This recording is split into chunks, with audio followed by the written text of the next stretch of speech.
കാലത്തിനനുസരിച്ച് മാറ്റങ്ങൾ വന്നുകൊണ്ടിരിക്കുകയാണ്. പഴയ രീതിയിൽ നിന്നും പുതിയത് തേടിയുള്ള യാത്രയിലാണ് എല്ലാവരും. അപ്പോഴും പഴയകാല തിരഞ്ഞെടുപ്പ് ഓർമ്മകൾ പുതുതലമുറക്കായി പകർന്നു തരികയാണ് എടാട്ട് നൊടിച്ചേരിയിലെ MP നാരായണൻ. 1956 KPR ഗോപാലൻ കേരള നിയമസഭയിലേക്ക് മത്സരിക്കുമ്പോഴാണ് MP നാരായണൻ ആദ്യമായി വോട്ട് ചെയ്തത്. അക്കാലത്ത് ഓരോ സ്ഥാനാർത്ഥിക്കും ഓരോ പെട്ടിയിലാണ് വോട്ട് ചെയ്തിടേണ്ടത്.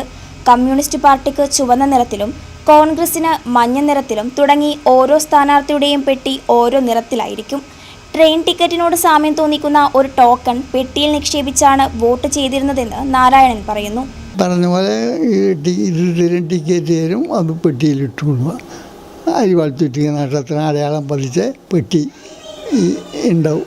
ആ പെട്ടിയിൽ വോട്ട് ചെയ്യുക. ഓരോ പാർട്ടിക്കും ഓരോ പെട്ടി ഓരോ ബൂത്തിൽ.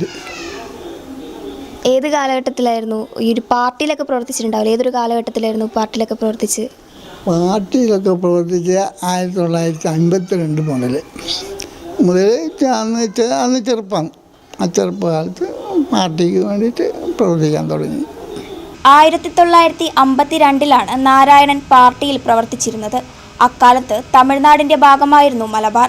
സ്വാതന്ത്ര്യം ലഭിക്കുന്നതിന് മുൻപ് കൈപൊക്കിയുള്ള വോട്ട് രീതിയായിരുന്നു. കൈ എണ്ണിയാണ് അന്ന് വോട്ട് കണക്കുകൂട്ടിയിരുന്നത്. എന്നാൽ സ്വന്തമായി ഭൂമിയുള്ളവർക്ക് മാത്രമേ വോട്ടുണ്ടായിരുന്നുള്ളൂ എന്നും നാരായണൻ പറയുന്നു.